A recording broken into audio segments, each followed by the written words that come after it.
The Daniels family home was, by all accounts, a bustling sanctuary.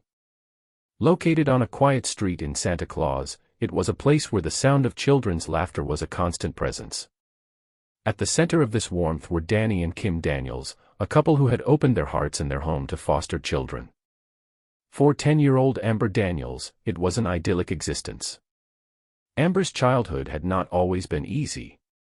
Her mother, Kim, had struggled with addiction, creating a volatile and uncertain environment for her children. But after meeting Danny, a man of patience and kindness, Kim had turned her life around. Danny helped her overcome her demons, and the couple built a stable, loving home. Amber and her siblings were able to return to their mother's care, and Amber felt a sense of security she had never known. Kim and Danny's decision to become foster parents only added to the joy. For Amber, it meant a house that was always full of new friends. There was never a dull moment, and she loved the constant companionship. One of those foster children was Joanna Mosley, also 10 years old. Joanna and Amber became inseparable, their bond forged in the shared environment of a blended family. They were more than foster sisters, they were best friends. Their home was a testament to the power of second chances, a haven where broken pieces were carefully put back together. Danny was a hard-working man who took his role as a father seriously. He was protective, perhaps sometimes to a fault, but his heart was always in the right place. He saw the potential in his children and wanted to shield them from harm. But there was a quiet storm brewing on the horizon, a threat that had been welcomed into their home not as an enemy, but as a guest. Joanna's older brother, Jerry Scott Heidler, was a frequent visitor. To everyone, the 20-year-old seemed friendly and kind. He would drop by to see his sister, and his easygoing nature made him a familiar and unthreatening presence in the Daniels household. He was a part of the extended family, someone who had been entrusted with the children. He was, in Amber's eyes, a trusted figure. But beneath the surface of this young man lay a darkness that no one could have anticipated. Jerry Heidler had developed an inappropriate and obsessive interest in Danny's biological daughter, Jessica. Danny noticed the attention and was deeply uncomfortable. The age gap between Jerry and Jessica was significant, and Danny made it clear that he disapproved of the relationship. He was trying to protect his daughter from someone he saw as a potential threat. This disapproval, however, would prove to be a fatal spark. In the earliest hours of December 4, 1997, Jerry Heidler made his move. Driven by rage and a thirst for revenge against the men who had stood in his way, he broke into the Daniels home. It was a calculated act of violence. He moved through the sleeping house like a phantom of death, retrieving a semi-automatic shotgun from a cabinet. He knew the layout of the house. He knew where his victims would be. He entered the master bedroom where Danny and Kim lay sleeping. Without warning, he raised the weapon and fired. Shot after shot pierced the silence of the night.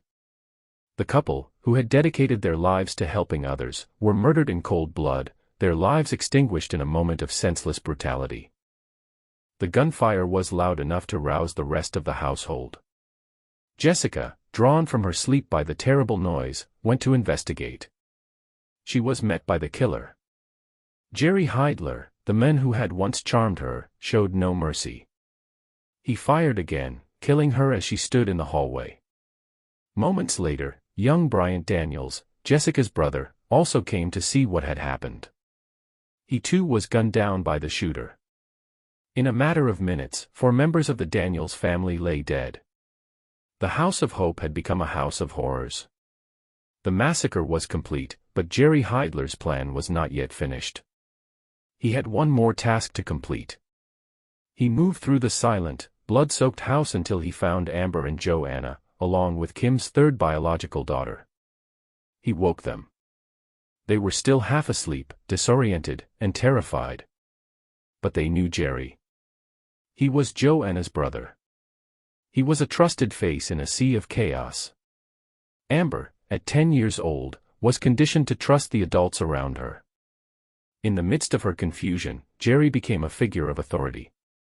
He told them they had to leave, that they were in danger, that they needed to go with him to be safe. He used their innocence against them. The three young girls, still in their nightgowns, barefoot and bewildered, followed him out of the house and into the cold December night. They were driven away from the only home they had ever known, leaving behind the bodies of their family. The silence that descended upon the Daniels home was broken only by the persistent ringing of an alarm clock and the crying of a forgotten baby, left alone in a crib as the killer fled with his three young captives. Jerry Heidler drove the three girls far from Santa Claus, crossing county lines into the rural expanse of Bacon County. He stopped the car on a secluded dirt road. The world outside was dark and cold. The girls were shivering, their thin pajamas doing little to protect them from the winter chill. They were exhausted, terrified, and utterly dependent on their captor. It was in this moment of vulnerability that the true depravity of Jerry Heidler was unleashed.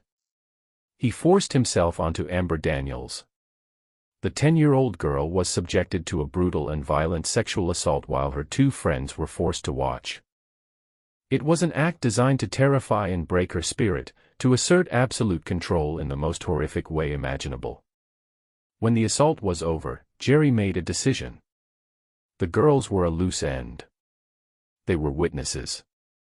He could not keep them, but he would not let them go easily. He dragged them from the car and left them on the side of the dirt road, barefoot in their nightgowns, in the middle of the night. For Amber, standing on that cold, lonely road, the reality of her situation crashed down upon her. She was faced with a terrifying choice. Her instincts screamed at her to run, to find help. But to run would mean leaving Joanna and her younger sister behind with the men who had just murdered their family and raped her. The fear was paralyzing. What if she ran and he hurt them? What if he caught her? She had no shoes, no coat, and no idea where she was. It was a moment that would define the rest of her life. In the face of unimaginable trauma, this child was asked to make a choice that no adult should ever have to make. She could run for her own survival, or she could stay and try to save her sisters. She chose to stay. Her loyalty, even in the face of such overwhelming evil, was unwavering. She would not abandon her sisters to that monster. Jerry Heidler eventually left them there, perhaps hoping they would freeze to death before anyone found them, or simply not caring if they did. But the small town of Bacon County was about to witness an act of providence that would set the wheels of justice in motion. At around 4 a.m, a local farmer was awakened by his dog's frantic barking. Looking out his window, he saw a sight that would have been strange at any time of day, but was particularly unsettling in the dark, freezing hours before dawn. 3 small figures, barely visible in the gloom, were trudging down the dirt road. They were the barefoot children in their nightgowns. The farmer and his wife rushed out, their concern overriding the confusion of the early hour. They found 3 traumatized little girls. The children were so cold and terrified they could barely speak. Eventually, one of them, Amber, managed to whisper the only words that made sense in her disoriented state: "We're from Santa Claus, Georgia." Santa Claus was 2 counties away. The farmer immediately called the authorities.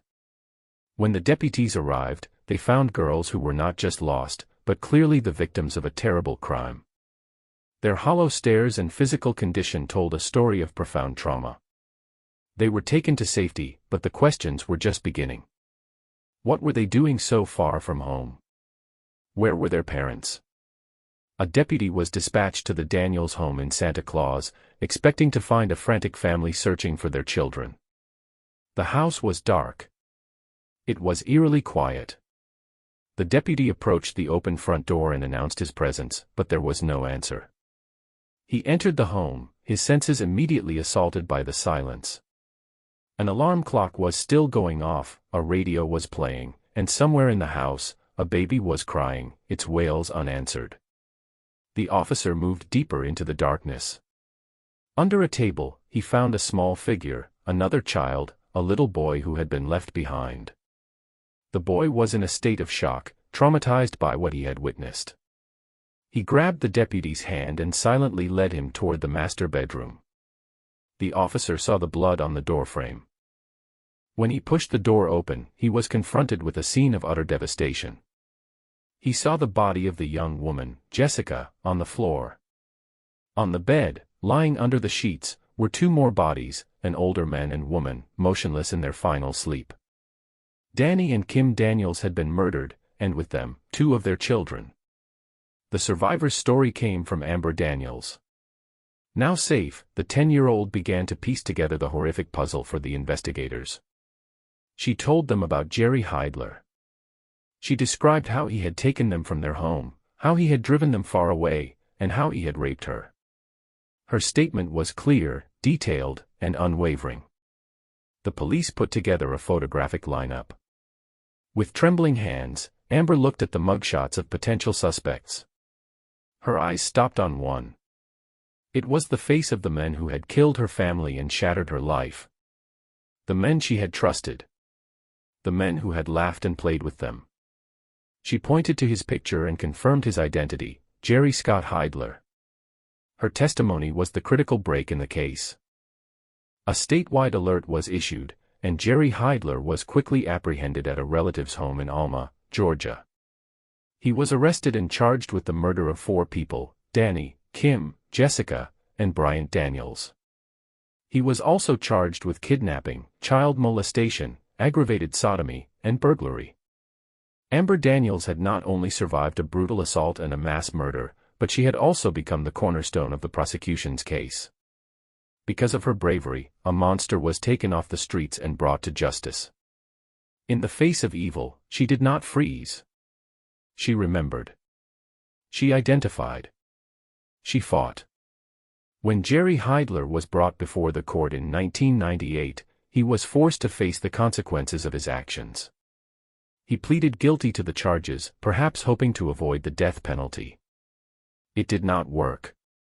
The judge sentenced him to death for the murders. He also received an additional 110-year prison term for the other charges he had committed. Justice, however delayed, had been served.